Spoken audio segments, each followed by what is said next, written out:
I'm Joe Bob Briggs, and it's Werewolf Night here at Monstervision. Our first flick is The Howling 3, The Marsupials, which puts werewolves in the kangaroo family. And then we skip a few years to Howling 7, the one where the werewolves learn to line dance at a country western bar outside Barstow. Don't ask, just go with it, okay? I went to a wedding today. Ask me if I'm happy. It was one of Wanda Bodine's 64 cousins. I'm not going to name her on national TV, but the size of these bridesmaids. I mean, it wouldn't be so bad if it wasn't for the bridesmaids' outfits, but they had so much chiffon on. We're talking Weight Watchers from outer space, okay? Why do women do that? You're taking the Chrysler building and putting Victoria's Secret lingerie on there. Silver mini dresses with Gone with the Wind lace collars on them, like a Star Trek convention that got freeze-dried. And I think the bride was going for some kind of Barbarella effect, but you know what happens when you put 300 pounds worth of direct downward pressure on a spiked high heel? Besides tearing up the hardwood floors in the Methodist church, those things start to crack. There's little tiny fissures, you know, like an earthquake or a glacier, and you never know the exact moment when it's going to happen, but you know at some point a bridesmaid is going down. You know, they're standing up there by the preacher. He's saying, "Do you take this man?" or something. All of a sudden, 3 of them crack at once, like stripping paint off a chifforobe. And you know those silver support struts, they're starting to wobble there, and you can get a domino effect. I mean, if one bridesmaid starts windmilling her arms to stay in balance, the next bridesmaid can get an eye poked out and end up plunging through the baby Jesus stained glass window. So anyhow, that was depressing enough. But this was also one of those reformed slut weddings. This gal qualified 3 years in a row as a United Way agency. So here's my question. Why is it that whenever a girl like this gets married, she always marries a bald-headed religious guy? We're talking about a woman who has never had both legs in the same zip code at the same time, right? And she's going to go get a little starter home in the suburbs with Buster the Baptist deacon? And my other question is, what's in it for Buster? You know, what are they going to do afterwards? Discuss Leviticus or something? And doesn't it ever occur to Buster that if she's been having sex 947 times a day for the last 10 years, maybe he might be a little lean in the leotards when it comes to satisfying this woman? If she cheats on him, what's he going to say to the divorce court judge? Well, I knew she was a floozy, but I thought it was her dream to cook and clean all day for me and our 8 little dirty-faced barefoot kids. Meanwhile, we all stand around eating cheap angel food cake that tastes like cardboard and sipping white wine out of this plastic cup and saying, "Aren't they beautiful together? Isn't this wonderful?" How did this tradition get started? That's my question. Okay, sorry to get personal there on you, but speaking of howling at the moon, we have one of the best Howling sequels coming up right now, Howling 3. And then in the interest of scientific comparison, later on we'll have one of the looniest Howlings, Howling 7, which was apparently made after they started licensing the Howling name to anybody with an 8mm Kodak camera. So anyway, this first one is about a couple of Australian character actors who help a wild and sexy gal with hair on her tummy and her little rodent werebaby and a Russian ballerina escape extinction by the Pope and the President of the United States, who for some reason has an Australian accent, even though they turn into werewolves and start eating folks every time somebody takes their picture. Did you follow that? The point being, werewolves are people too. We'll do the drive-in totals in the first break, and let's go. Let's just watch the movie. Y'all don't think I'm cynical about marriage, do you? I'm not, because I'm not cynical about marriage. I think everybody should get married at least 3 or 4 times just to understand the suffering of others. When you enter the Monstervision caption contest, don't just string a bunch of cuss words together and tell us that's funny. Only Jack Nicholson can do that. If you really want that Monstervision t-shirt, then impress me with your sincerity. Try something witty, or at least amusing. Don't make us snicker. Make us roar with unabashed delight. Go to tnt.turner.com/Monstervision and make the 6-headed jury laugh and turn over a new leaf in your life, okay? Play the Monster Caption Contest and win a free t-shirt at tnt.turner.com/Monstervision. Back to Monstervision host Joe Bob Briggs and Howling 3 on TNT. Ah, yes, the science fiction classic, It Came from Uranus. This is one goofy movie. I really like this. The original Howling was made in 1981 and was directed by the sometimes brilliant and sometimes not so brilliant Joe Dante. The Howling is a great flick. The Howling 2, on the other hand, was so pitiful they had to put lipstick on Christopher Lee and dress Sybil Danning up in a wolf suit and then run an instant replay of Sybil ripping off her blouse 14 times during the closing credits. In other words, pretty darn lame movie. But here's what's weird. The director of Howling 2, Philippe Mora, which was maybe the worst one in the whole series, and it's not a great series, also made this one. Because by the time the second one came out, he was already signed up to do this one. And what do these guys always do when they think their horror franchise is getting lame? They make the next one campy, right? They put a crazy guy named Junior in it, or they use all kinds of fisheye lenses, or they put a cheesy horror movie within a horror movie in there to show that they can laugh at themselves, and that's what we have here, isn't it? Well, it's kind of campy, and it's kind of like something you'd see on the Discovery Channel. One guy wrote in to me from a U.S. naval base where they're apparently desperate for entertainment and said it should be called Those Amazing Marsupials. But I'm getting ahead of myself. I promised you those drive-in totals, so let's do them now.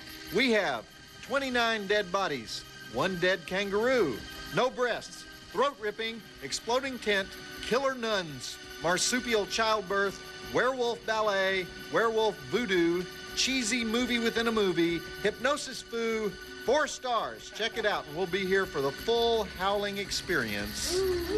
Roll it. Did I just say Howling 2 was the worst sequel in the series? I think I said that. The only reason I can say that now is that you haven't seen our second feature, Howling 7. You could actually have entire academic seminars devoted to the topic, which is the worst Howling sequel, and you're not allowed to say all of them. Vote only once and don't look at your neighbor's ballot, okay? When the moon gets waxy, the were gets wolfy. All right, if you're going to write into us here at Monstervision and share your gripes, your opinions, whatever, and you're a woman under 140 pounds, single, and you don't have any strong opinions about any of the most common vices that men have, then I want you to use my home address because it's quicker. So just send those letters. What? I cleared this. I can do this. I'm telling you, we had a 3-hour meeting about this. It's not an attempt to get nookie on TV. Well, you don't have to use that word. Look. All right, look, I'm going to have to get back to you later. But meanwhile, just keep writing to us at 1010 Techwood Drive, Atlanta, Georgia, 30318, and emailing us at monstervision@turner.com.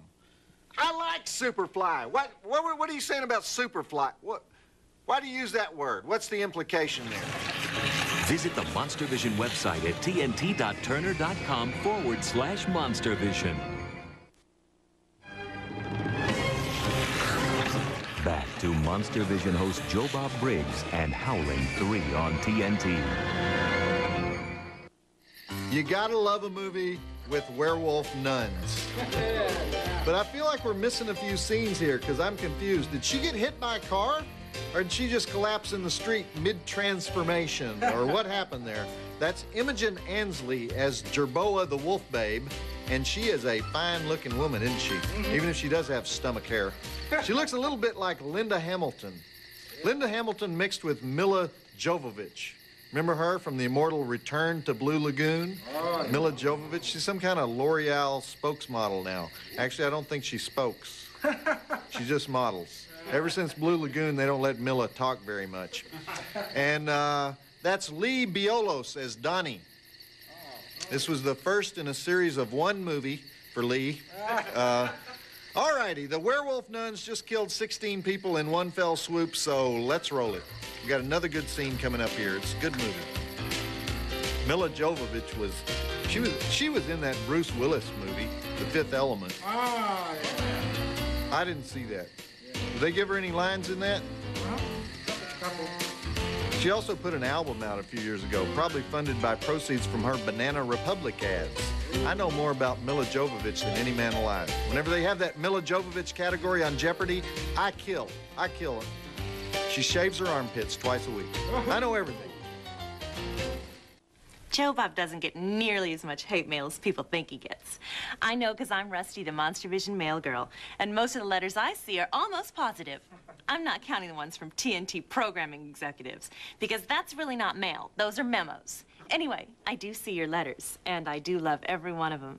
So come visit us at the Monstervision website at tnt.turner.com/Monstervision. Or contact us the old-fashioned way at 1010 Techwood Drive, Atlanta, Georgia, 30318. You can even email us at monstervision@turner.com. Try to avoid phrases like lame, no-talent donkeys behind. You can't imagine how Joe Bob overreacts to those. See Rusty deliver the Monstervision fan mail to Joe Bob Briggs every Saturday night on TNT.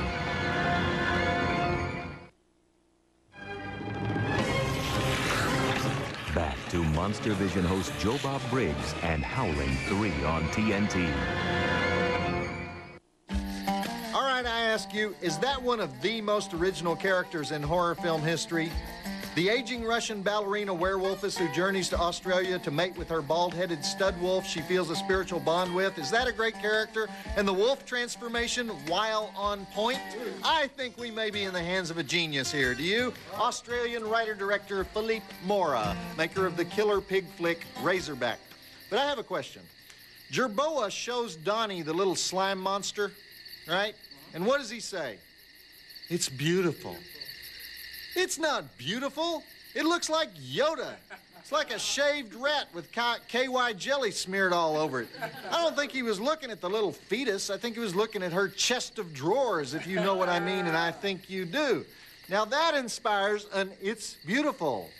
Okay, back to El Flico de Cinema. Practicing my Spanish because I got a trip to Mexico planned for this year's Chihuahua Perfecta. All right. Ernie's been teaching me some stuff to say. 100 pesos on numero uno to win, por favor. That's right. Yes? ¿Dónde está la cerveza? Is that right? Sí. What's the other one, Ernie? Oh, tu madre está una estacionamiento. Your mother is the size of a parking lot. See, they love it when you speak like a native. Back to Monstervision host Joe Bob Briggs and Howling 3 on TNT. One of the few marsupial carnivores descended from the extinct Tasmanian wolf. Of course! I love this story. Now, if you're like me, you may be wondering, was there really something called a Tasmanian wolf? Yes! The crack TNT research department has found the Tasmanian wolf. What happened is that when settlers moved into Tasmania, the Tasmanian wolf, or thylacine, which actually sounds like an antibiotic instead of a wolf. But anyway, the thylacine killed all their sheep, so a land company put a bounty on them. Then the government took over, paying $25 a scalp, which was a lot of dough in 1890, because kill a couple of those guys, you could open a little pub in the outback. You were made.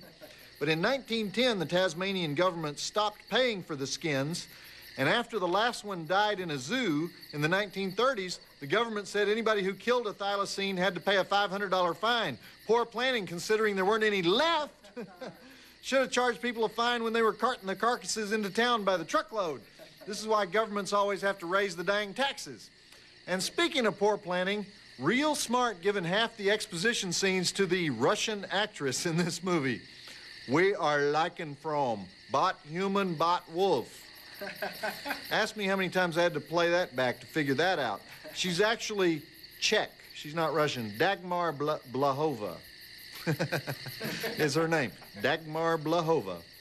She makes movies in the Czech Republic. They have names like Pasti Pasti Pastiski and A Pozdravuji Vlastovki, which I believe translates to Sorority Babes in Prague, the Spandex Revolution. Okay, let's go. Howling 3, the Marsupials. We all have our favorite Dagmar Blahova flick, I think. Mine is Nechsi Nik Sliset. Attack of the Killer Loaf of Rye Bread. Do you know how often people rip off our Monstervision website? I'm proud of that. They want to share what they find there with the whole world, and that's what the web is all about. Of course, we get the TNT lawyers to hunt them down like dogs, but you don't know what you're missing if you haven't been to the site lately. Not just the Weird Beard mail, not just the Playmate stuff, not just the transcripts and the downloadable photos, but we're adding new stuff all the time. New stuff to steal. so we can sue their butts. Check it out at the tnt.turner.com/Monstervision. We don't really sue them. We get a couple of grease monkeys to rough them up a little bit. Visit the Monstervision website at tnt.turner.com/Monstervision. Back to Monstervision host Joe Bob Briggs and Howling 3 on TNT. Okay, while the hunters venture into the bush, and since I have no idea what they were just talking about, I'd say it's time for Joe Bob's Jailbreak, where we read some mail from the fine penal institutions of America. And here to help us out is one of my favorite members of the species, Rusty, the TNT mail girl. You know, Rusty, we're venturing into the bush tonight. Really? Yes, it's animal rights night, because I know about your interest in animal rights, so we're doing that especially for you. What are those? Snakeskin? The boots? No, shark skin. All my boots are shark skin. Sharks are living creatures, too. Well, sort of, but not anymore. These aren't, because right now this shark is a boot. But I always stop by the Tony Llama factory in El Paso when I go down there, and they make these things for me. I go down to Juarez for the bullfights. You shouldn't go to bullfights. They're totally cruel and inhumane. Well, they don't kill the bulls. In Juarez, they don't kill them. They just torture them a little bit. No. Promise me you won't go to them anymore. Well, what'll you give me if I promise? And Will you have a drink with me after the show? Let's start with that, okay? then you'll never support those terrible people again. Bullfighting is cruel and inhumane. I agree with you. Okay, one quick drink. But I'm paying for it myself. You're paying for it, but you'll actually drink it, right? Any drink of my choice, right? Do you have a letter for me? I do. And you'll drink it. Yes. Okay. It's from Michael Pounds at South Central Prison in Clifton, Tennessee. All right. You know how they put these stamps on here? Censored. This prison not responsible for contents. You get a lot of these. Dear Joe Bob and Bunny. Who's Bunny? Just another letter from South Central in Tennessee, and thought you might like to know a few other luxuries about this pit. Handball, volleyball, shuffleboard, arts and crafts, drug and alcohol rehab, softball, school, a library with no law library, tattoos. It said, this sounds like a health spa.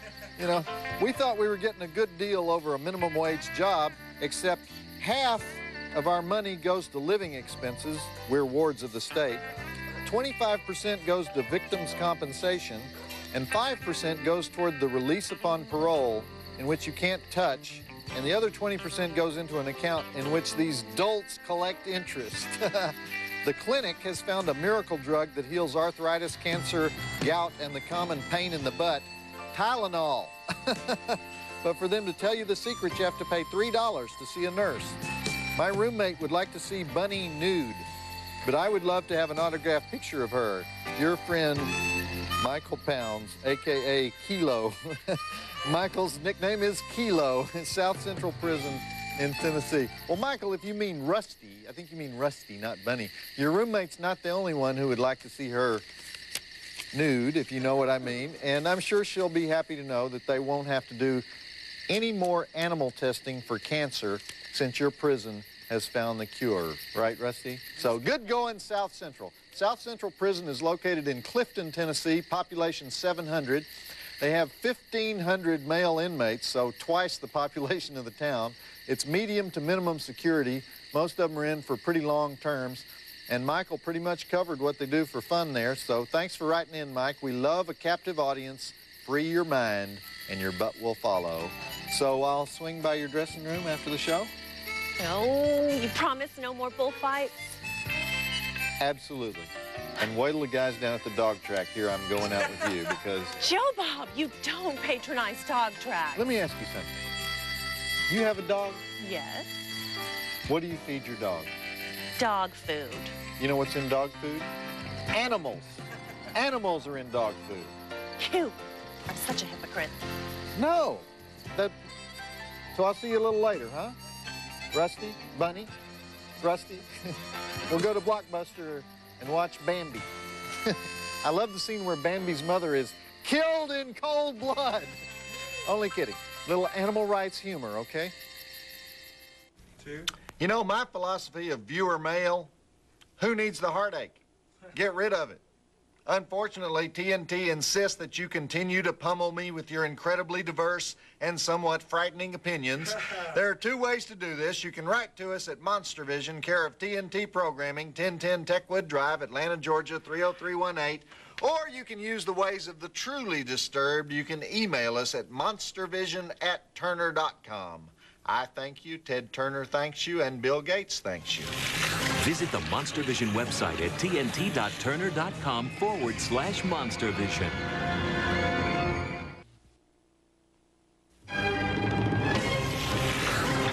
Back to Monstervision host Joe Bob Briggs and Howling 3 on TNT. Isn't that a great goofball scene when the guy in the wolf suit attacks the hunters and none of them get off a single shot? Did all their shotguns jam at the same moment? Then we had the attack by the skeleton werewolf. And then, of course, it goes without saying, the huge explosion when the army has to turn the bazooka on Philo, the now sympathetic Nazi werewolf leader of a decimated people. The special effects on this picture were done by Bob McCarran, who also did that killer pig movie, Razorback, which I mentioned earlier. And he worked on the Mad Max flicks, and some people say his best work was transforming Linda Hunt into Mel Gibson's male sidekick in The Year of Living Dangerously. Now, that's some special effects work. Well, actually, how hard is that, making Linda Hunt look like a guy? Okay, it's time for the exciting conclusion to The Howling 3, The Marsupials. Go. Making Linda Hunt look like a woman. Now, that would be a special effect. What? Stay tuned for more Joe Bob Briggs on Joe Bob's Last Call. Coming up next on TNT.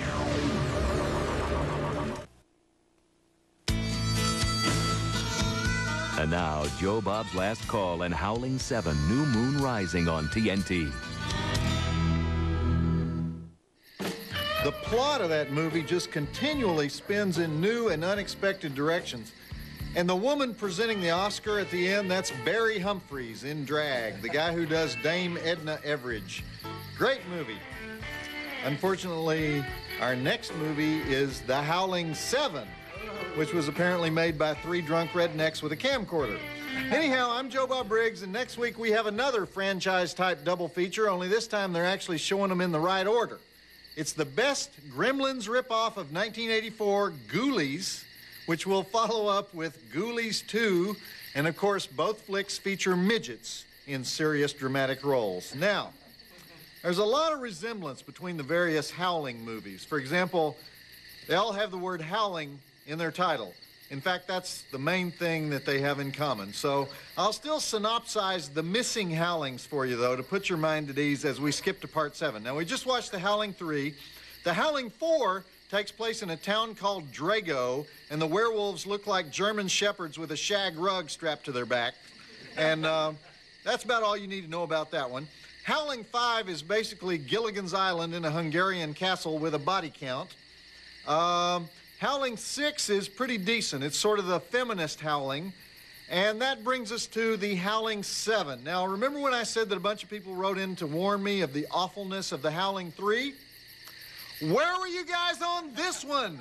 Number 3 is like Casablanca compared to number 7. You know, Clive Turner, this guy named Clive Turner, wrote, produced, directed, edited, and he stars as a two-stepping hippie cowboy who gets a job in a small-town bar where a bunch of locals stand around and tell each other bad jokes while people get attacked by a werewolf off camera.